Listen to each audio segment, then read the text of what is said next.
Imagine the country you live in being hit by less and less fertile soil, making crop growing increasingly difficult. Sandstorm conditions prevail in the Indian capital, and now there are fears of early desertification of the region. Desertification and erosion are both concerns. Soil is the habitat upon which zillions of lives thrive. Because of that thriving life, everything grows. We eat food, other animals grow, everything happens because soil is rich. Once there is no richness in soil, then you have forsaken the planet in many ways. We talk of carbon, we talk of emissions, we talk of pollution at various levels. Before all that, we need to address the most important concern, because there is a misunderstanding in the world. There is a campaign to project civic issues as environmental issues. Right now, if plastic bags are floating around in New York City, this is not an ecological issue, this is a civic issue. If our rivers are polluted, this can be fixed. In 1 or 2 years, if you set up the necessary purification plants and enforce the law, these are civic issues which can be fixed with a little bit of law enforcement and awareness. But the real issue is soil. The United Nations agencies with enough scientific data, they're clearly saying that we have soil, agricultural soil for another 80 to 100 crops on the planet. This is 45 to 60 years is what we have agricultural soil. We are calling this as soil extinction. You've heard of dinosaurs going extinct, you have heard of dodos going extinct, but this is soil extinction is what we are looking at. The real problem is soil extinction because in the last 30 years, 80% of the biomass insects have disappeared from the planet, 80%. This is a suicide, this is a real suicide. So in 45 years' time or 50 years' time, there will be serious food crisis on the planet, it's inevitable. When food crisis comes, well, whoever has the biggest guns will come and take the food. And the chaos and the suffering that we will create for populations around the world is unimaginable. Don't think only the poor people will die. They will kill the rich and rich will die. So this is not to paint a dark picture. This is a reality which has happened many times in our history, and once again it is being predicted by top scientists in the world. So what are we going to do?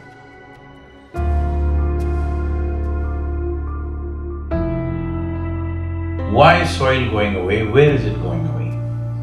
See, what is sand becomes soil if you add organic content to it.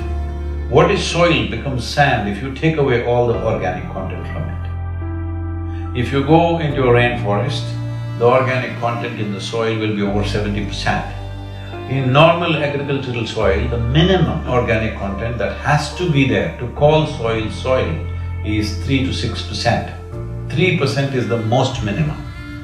But today, for example, in India, 62% of India's soil, the organic content is 0.5% or below that. So literally we are on the verge of desertification. This is across the world, this is not in one country. In United States, the way the land has been used in terms of herbicides, weedicides, pesticides, well, we need to understand nearly 82 to 86% of biodiversity is within the first 12 inches of topsoil. When we plow with machines like tractors plow to a depth of 9 to 12 inches and leave it open, this means we are destroying the biodiversity completely.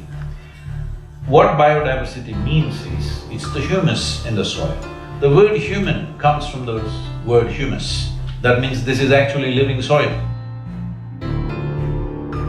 So it's very, very important that soil becomes the focus, because if you put 1/3 to 40% of the land, especially in the tropical world, under tree shade, your climate change could be easily reversed. Land is getting hot simply because it is plowed or it is paved. Land has to go under vegetation, whatever kind, natural grasses, bushes, trees, whatever, because all these are serving the ecological activity. And we must also understand soil is a very significant carbon sink. And soil is the largest water soak on the planet. And soil is the basis of all life. This 36 to 39 inches of topsoil on average around the planet is the basis of 87% of life on this planet. To keep the biodiversity alive is the most important thing that we need to do right now. Unless we start now, this will not happen. As a part of this, we are unfolding a movement called Conscious Planet to bring maximum number of people. Right now, it looks like climate change, ecology, all these are playground for the rich and elite. No, this must change. Individual human beings should become conscious about the danger that we are facing. Ecological issues must become election issues, and political parties must give significance to ecological issues in their manifestos. Governments must be elected for their concern for ecological issues. This needs to happen.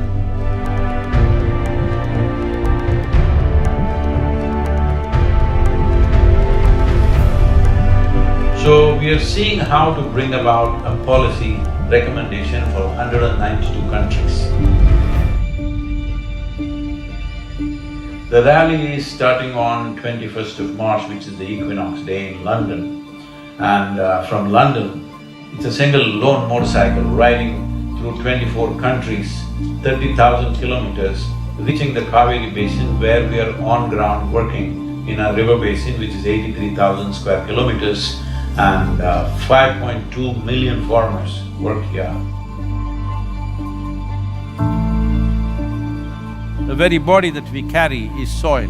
Without soil being rich and well, this body and every other life cannot be well.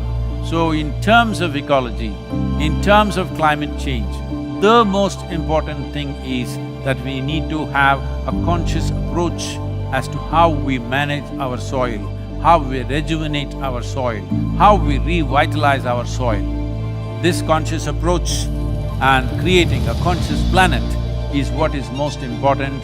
Without involving large mass of people, this will not become a reality because we are democratic nations. Unless people say this is what they want, that is not going to happen. So let's create a conscious planet. Let us make it happen.